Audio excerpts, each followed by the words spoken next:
So how do you come to the number 15? Came to the number 15. They gave me the number 15. I had to come to it. You know, during that period of time, you know, the trainer would give you a number and you had to accept it.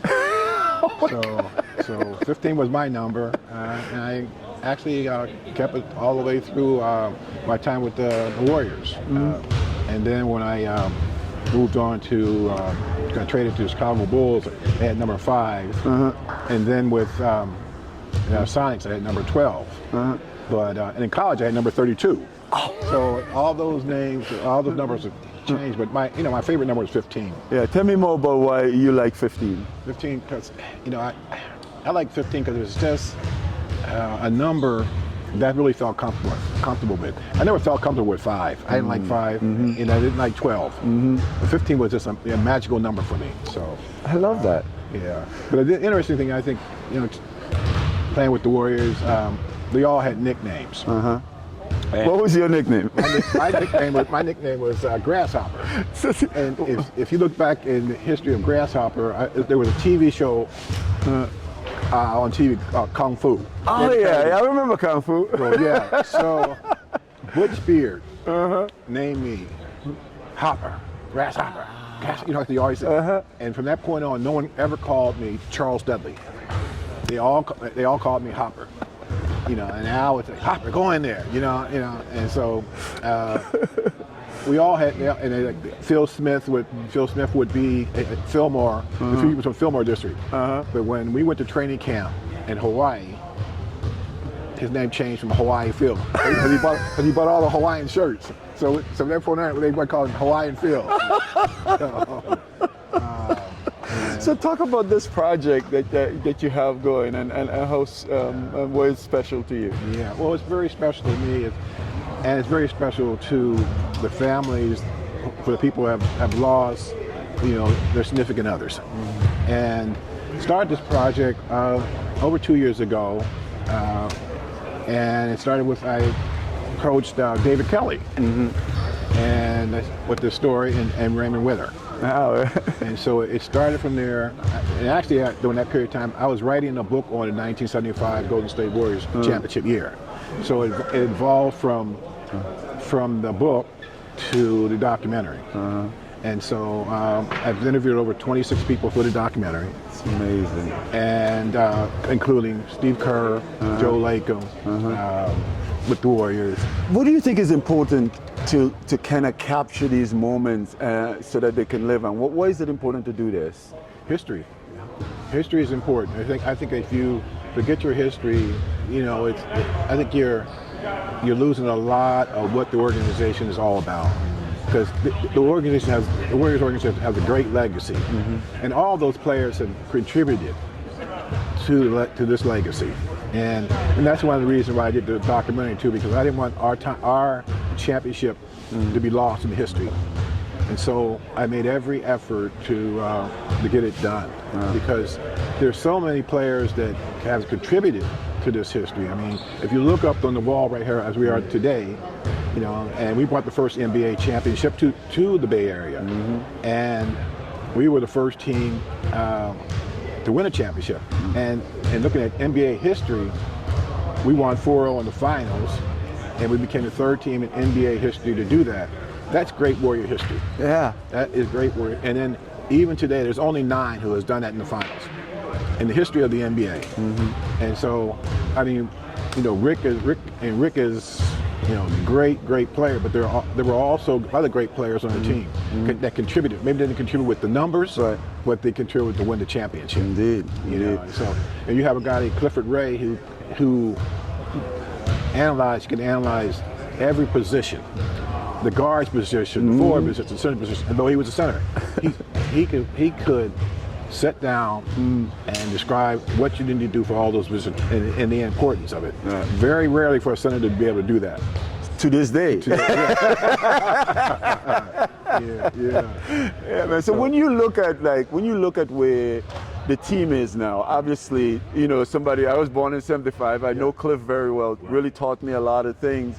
When you look at how far the league has come, in the sense that, that line between 75 and here, you know, Rick Barry to Steph Curry, talk about the trajectory of our game. Oh, it's unbelievable. I mean, I think that if you look at the Oakland, it was Oakland Coliseum I played. Then it went from Oakland to what was that? What was they renamed it? Yeah, Oracle, and Oracle, then we went. We went down to San Jose for a little bit. Right, now we're out here, but the history of the Warriors, and I still think the Oakland community was very important. But see, you had both fans. You had people from San Francisco and Oakland still going to Oakland Coliseum, right? I mean, and I think once you have loyal fans and you win, you always have loyal fans, no matter what, no matter where you move. And I think you can see it right now in Chase Center. I mean, basically you're selling out every game. Yeah. So. And then to have a Steph Curry, I mean, who can do, you know, anything with the ball. Right. I've never seen a player could do what he can do, you know. And you know, like Rick, you look at Rick. Rick was the Larry Bird before Larry Bird. That's crazy. And, you know, because Rick could, for a big guy, 6'7", 6'8", he could do all the things that Larry Bird did. Yeah. And so I think he's one of the guys, you know, in the history of basketball hasn't got his just due. Yeah, one of the things that I've been really disappointed, I think, a little bit in the league is that we don't have access to a 75 championship. Why can't we go online and get access to see that championship and what it was like? I feel like we're losing so much about really telling the story, but also having access to the legacy of that history, no? Yeah, I think that with the 75, seeing that everyone you talk to for that film, that year, that it's very difficult to find that footage. Yeah. And because I think it was on that time, it was on CBS. And so, personally, I've gone everywhere to try to find it, and so you can find bits and pieces of it, but you can't find Seattle. Very little of the Seattle series. We won the Seattle series 4-2, right? Very little. Then you go to the Chicago series, and we went 4-3. You can find very little of that, and then you go to the finals, and you'll see more. But see, the games are tape delayed then too. You hear that, guys? Tape delayed games, right. NBA games. How crazy is that? Right. So people would have to, you know, people would have to get the information the next day. Yeah. But they followed us. Yeah. See, that's why they followed us. See, but no one expected us to be there, right? Because we were only supposed to win 20 games. And then also, I know you heard about the thing with the ice capades. No. We couldn't even play in our own arena because they booked out the ice capades, so we had to play at the Cow Palace. And you know what the Cow Palace is? I remember the Cow Palace. And Jamal Wilkes would tell you, it smelled like cows in there when they played. So, but the interesting part about that, if we did not have the Cow Palace playing, the next biggest arena was 5,000.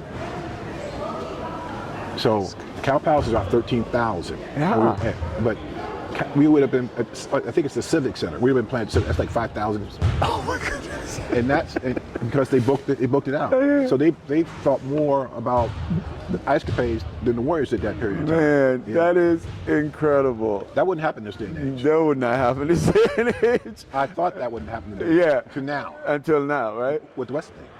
Valkyries, right? They booked again. I mean, I feel like more empathetic because you know, I've always wanted a WNBA teammate, but like the what they did this year, it's just insane. It's insane, right? I mean, I've never seen anything like that, a launch like that ever. What do you think about that? I think a lot of the players who got traded or released and came here, they said they couldn't play, but see, they could play, and that's why they did. They just got an opportunity. Right. See, people don't realize most players just want an opportunity to show what they can do. You know, they're not an asset for any kind of special treatment. Yeah, indeed. You know, and so I mean, I watched the Valkyries in Seattle when they played the Storm because they were in Seattle. So I was there. I saw, you know, and you know something? They play every minute. Every minute. Wow. You know, so and I mean, what a great achievement. Yeah. Great, you know. Really remarkable. Yeah. So, but you know, you think about that. 50 years. That happened 50 years ago, and now it's 50 years ago. It happened again. So you know, it's Unbelievable. you know something about. They always tell you, it's history. If you don't follow history, it'll come back around. You know, so it repeated itself, and it did. It did. You know, It really San Jose did. is a long ways from here. Absolutely. I mean, I know you got great fans because it's sold out. Right. But But, that's a long way for, you know, after, you know, bearing birth to this miracle, and missing one of the pinnacle of that, the end of that journey. It's just quite extraordinary. Man. So this is what we do. We have conversations about the past and connecting the past to the future and just remembering the people that make this game, you know, who it is. This is a Clifford Ray story and a Jamal Wilkes. There you go. But he was Keith Wilkes the first year. You know, and then next year he came in Jamal Wilkes. Jamal Wilkes, right, I remember that. Okay. So, game 6, playing against the Chicago Bulls at Chicago Stadium. 20,000 people there from Chicago. It was one of the toughest. That was one of the toughest arenas ever to play in. Okay. So, Clifford knocks on Jamal Wilkes' door.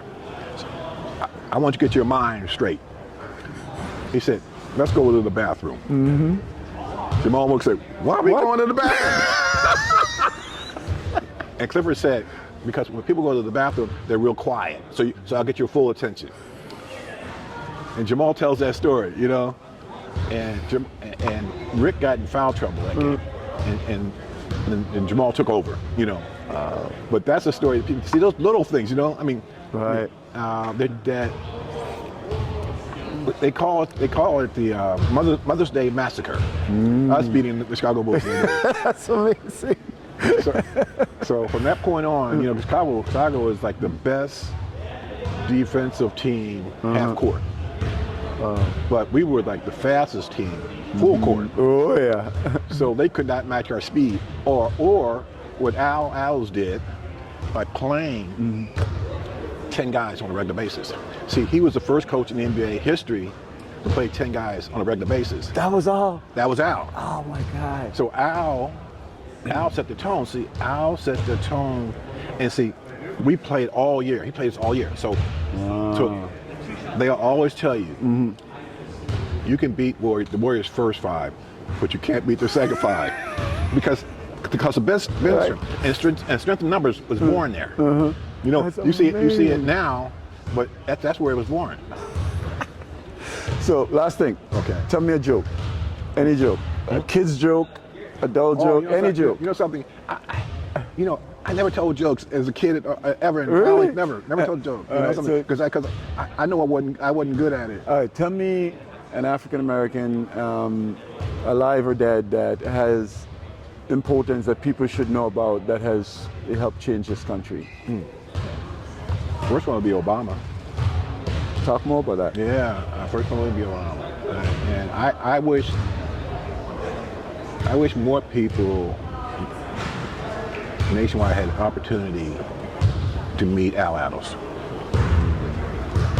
because he's brought so much. He brought so much as a human being, you know, as a coach, and he's done so much for this organization. How many people have been with the organization for over 50 years? I don't know. You can't even find people in corporate America who've been over 50 years. And see, Al, his work he did outside of the arena, his mentoring that he's done with a lot of players. I didn't know until about 4 months ago that how much he mentored Sonny Parker. He used to go to the gym and work out with him. Yeah. I didn't know that. See, until Sonny Parker told me. So, because Al did a lot of things quietly. Yeah, but there should be some kind of way they can tell the Al story, you know. And I know his son's working on it, but It's an amazing story. I mean, he has so many firsts, right? Yes. first player coach, first this, first that. I mean, it's been so many firsts. First full-time coach. First full-time that won the NBA Champion. Hey. Benny Wilkins was player coach. Yep. Bill Russell was player coach. Yep. He's the first full-time. Yeah. People forget that. Yeah, that's crazy. Yes. I mean, extraordinary journey. And I mean, I spoke to him, for one project I was working on one time, and he was telling me, he's like, I almost didn't play basketball because, I showed up and basketball was paying, I think, like 20-something, but teaching was paying around 40, and my wife was like, you gonna go to teaching? Yeah. But you know something also? He played in the Eastern League. He played in the Eastern League. And I used to see, I grew up in Harrisburg, Pennsylvania. So Harrisburg, they had a team. Yeah, I remember that. Yeah, so, but he played there. But, but I mean, coming from predominantly African-American college, I mean, he's the first. He's the first. See, and that's another thing. I just think that,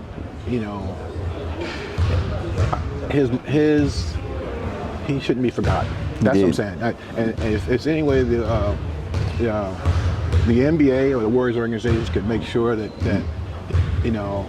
his legacy continues. I would definitely say that. I'll make some time to talk to his son and make sure that he comes in the air and tell us what he's going to do and really keep that legacy front and center. Charles, pleasure, man. Thank you so much, brother. Likewise.